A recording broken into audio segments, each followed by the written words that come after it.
Under estimate Pakistan में क्या किया जाता है ये बताए। आप स्टूडेंट है ना, बाहर निकलते हैं या कैसा बिहेवियर आपको फेस करने को मिलता है बीइंग अ गर्ल, या क्या इक्वालिटी नहीं है यहाँ सोसाइटी में? बीइंग अ गर्ल यहाँ पे ना लड़कियों को बहुत ट्रोल किया जाता है। जिस तरह अगर हम कहीं भी जाते हैं तो लोग लड़के ऐसे देखते हैं जैसे कि पता नहीं क्या हो गया है। एंड आई फील वो उस अबाए में भी they were equally modern as we are.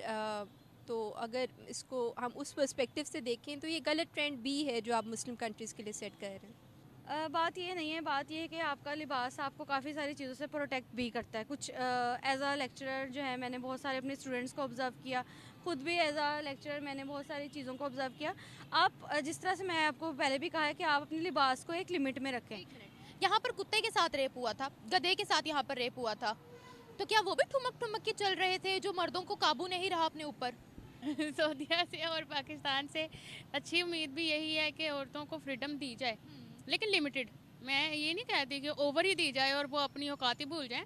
नहीं, अंडर एस्टिमेट पाकिस्तान में क्या किया जाता है ये बताए। आप स्टूडेंट है ना, बाहर निकलते हैं या कैसा बिहेवियर आपको फेस करने को मिलता है बीइंग अ गर्ल, या क्या इक्वालिटी नहीं है यहाँ सोसाइटी में? बीइंग अ गर्ल यहाँ पे ना लड़कियों को बहुत ट्रोल किया जाता है। जिस तरह अगर हम कहीं भी जाते हैं तो लोग लड़के ऐसे देखते हैं जैसे कि पता नहीं क्या हो गया है। मतलब उसको अगर सऊदी अरेबिया शरिया लॉ को फॉलो करता है तो उन्हें फिर उसको प्रॉपरली पूरा फॉलो करना चाहिए ना। फिर तो उन्हें वो जो ड्रेस कोड जो एक मैंडेटरी था पहले, उसको कंटिन्यू करना चाहिए।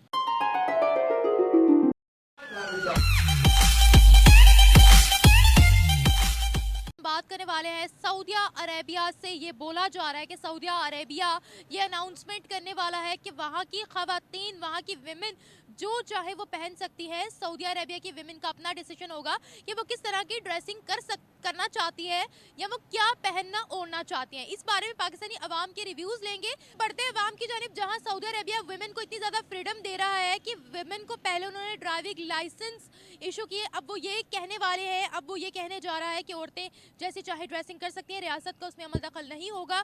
वहाँ पर पाकिस्तान में ऐसे वाक़यात रूनुमा हो रहे हैं। क्या कहती है पाकिस्तानी अवाम इस बारे में? इसको दोनों तरह से देखा जा सकता है। एक तरह से ये एक अच्छी चीज़ भी है कि एक freedom to choose what you wear, मतलब this is a good thing. But again जहाँ पर बात आ जाती है कि सऊदी अरेबिया ने अगर ये डिसीजन लिया है तो यहाँ पर फिर चीज़ें थोड़ी सी चेंज हो जाती हैं। बिकॉज़ सऊदीया एक तरह से मुस्लिम कंट्रीज़ को रिप्रेजेंट करता है और जो वो हमारे लिए ट्रेंड सेट करेंगे, डेट इज़ वेरी इंपॉर्टेंट। अगर आपने कहा उनको सब फॉलो करेंगे, वहाँ शरिया लॉ है, पाकिस्तान में शरिया लॉ तो नहीं है। आप कह रही हैं सऊदिया को फॉलो करते हैं, सऊदिया को तो कोई फॉलो ही नहीं कर रहा है। अगर उन्होंने, देखिए वहाँ पर शरिया लॉ अभी भी नाफिज है। आपको भी पता, चोरी करोगे हाथ कटेगा, जना करोगे कोड़े पड़ेंगे और सजाए मौत आपको दी जाएगी, ठीक है। तो इसीलिए वहाँ पर क्राइम रेट्स बहुत कम है। हमने सिर्फ ये बनाया हुआ है कि यार सिर्फ औरत पे ही हर चीज़ लागू करोगे तो तभी हम मुसलमान कहलाए जाए। सऊदी अरेबिया अगर इस किस्म का लॉ वगैरह पास हुआ है तो उसका मतलब है कि फिर all over the Islamic countries फिर यही ट्रेंड सेट हो जाएगा। तो I think it was a good thing. मतलब अगर आप अभी भी बात करते हैं तो वो जो भी उनका ड्रेस कोड था कतर वाली साइड पे सऊदी अरेबिया में, जो अबाया मॉल्स वगैरह में, तो वो उसको बुरा नहीं लेते थे। वो उसको as a sign of oppression नहीं लेते थे। It was just a dress code like a uniform. सऊदीया से और पाकिस्तान से अच्छी उम्मीद भी यही है कि औरतों को फ्रीडम दी जाए, लेकिन लिमिटेड। मैं ये नहीं कहती कि ओवर ही दी जाए और वो अपनी औकात ही भूल जाएं, लेकिन लिमिटेड दी जाए जिसमें अगर कपड़े पहने जाएं, अच्छे पहने हों, तो किसी को ये भी अनाउंस किया जाए ना कि किसी को कुछ कहने की भी ना वो मतलब परमिशन ना दी जाए कि वो ऐसे देख रहा, वो ये कर रहा, वो कर रहा। ये हम लोगों ने अपना माहौल खुद ही ठीक करना है, किसी ने नहीं करना। अगर ये अपनी पॉलिसीज़ को मॉडर्नाइज कर रहा है, इससे पहले उन्होंने, ये मैं समझती हूँ एक बहुत अच्छा कदम है, इससे पहले उन्होंने औरतों को ड्राइविंग लाइसेंस भी इशू किए और औरतें शाना बशाना मर्दों के काम करें, इसका मतलब ये था। तो क्या कहती हैं आप इसके बारे में? देखें, पहन तो सकती है, ये बात ठीक है पहनने, लेकिन इस तरह का हो कि लाइक जैसे कि हमारे इस्लाम में अलाउ हो इस तरह का कि ज़्यादा आप ओवर ड्रेसिंग ना करें कि आप बुरे लगें। उन्होंने तो फ्रीडम दे दी है कि जैसा सऊदी खातून चाहेंगी वैसा वो पहन सकती हैं। आप क्या बोलते हैं? मेरा ख्याल है हर किसी का अपना ओपिनियन होता है, हर किसी की अपनी चॉइस होती है।